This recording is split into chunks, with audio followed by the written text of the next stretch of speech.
Were your grandparents or maybe even your great-grandparents healthier than you are? Well, maybe so. Sifu Slim has written a book called Sedentary Nation, another called Aging Athlete. He's an expert on health and wellness. Good morning, Sifu. Good morning, Kevin. How's everything? Doing fine. How'd you get into this thing? Well, years ago, I decided to myself that being a desk potato or a car potato or a counter potato wasn't the way to go. And how do you step outside of the modern matrix? And I thought to myself, well, do things like people back in time used to do, stand up and move. And I guess that's where we're going with this. What were the things that made those previous generations healthier, in your opinion? Well, if you're talking about stress, which almost every one of us complains about from time to time, the people back in time, we'll just pick a date about 100 years ago, 1910, let's pick that date. All right. Did those people have less stress in their average day if they worked 6-7 days a week, sometimes 12, 15-hour days? How did those people get through with all the stress they had to deal with? I don't know. You tell me. So my answer was, when I looked into that they were moving very frequently. Even the people who worked at the textile industry, they were moving. And so if you think of somebody at a typewriter or a computer in our era, go back to somebody working the loom and you can see somebody moving. And so whatever they're doing, if they're working in leatherwork, tannery, they're moving. If they're on the farm, if they're doing working with animals, it's just constant movement. And then when they're done with their average workday, they're going home and they're doing more movement, probably walking home, walking upstairs, and carrying that big bag of potatoes from the store back to their home. And so it's just consistent movement. Well, unless I get a job that recreates an era bygone, it's not the job market we have today. So if I've got that job, like most of us do, and I don't get to work out like I want, what's the solution to overcome that?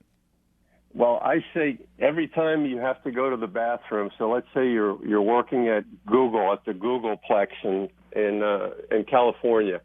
What do? Well, I say you have a bathroom break, go take that break, and then when you're leaving the bathroom, you find a door frame, and you go up there and you put your elbows vertical, so your elbow all the way to the tip of your fingers right against that door frame, and you do a nice little stretch right there. And then you grab the side of that door frame, and then you start to do some stretches also. You kind of lean like you were windsurfing, and you pull on one side, and so there's a little bit, and then you can do some of those trunk twists.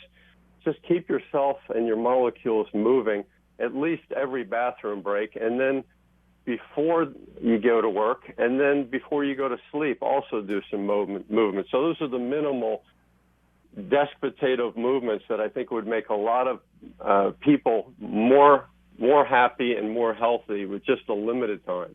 You're talking about movement. What about diet, though? How much does that play into this? I would say everything is important. So your sleep, your diet, your connection to other people.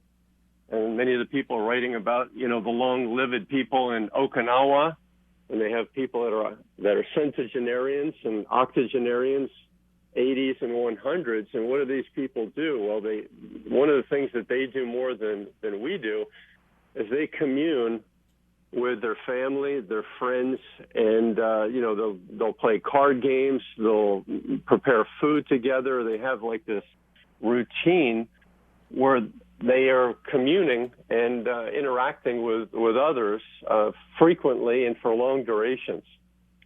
Sifu Slim, the book is called Sedentary Nation, the other called Aging Athlete. Sifu, you say that you feel like the medical community is partly to blame because of this too. Why is that? Well, the medical community is a tricky thing. You have to look inside the medical community, the hospitals and the busy doctors and the staffers, and see how well those people are. And you'll find that if you go to a place where the town is healthy, let's go to a place like Park City, Utah, or Sun Valley, Idaho, or Steamboat Springs, Colorado, where you have all these mountain bikers, hikers, skiers, runners, etc. The most unhealthy people in those towns, and I've lived in a number of those towns, unfortunately, will be the people who work at the local hospitals.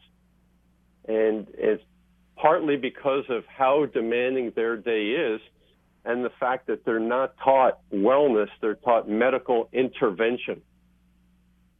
Sifu Slim, if I want to get more information on how not to be a desk potato or a traffic potato, what do I do here?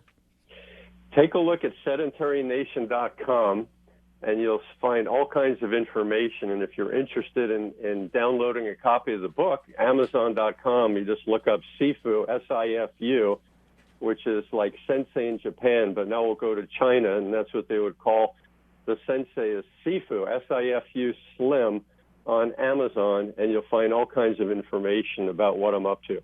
Sifu, great information. I appreciate you sharing that this morning. Wonderful, Kevin. I look forward to speaking to you again.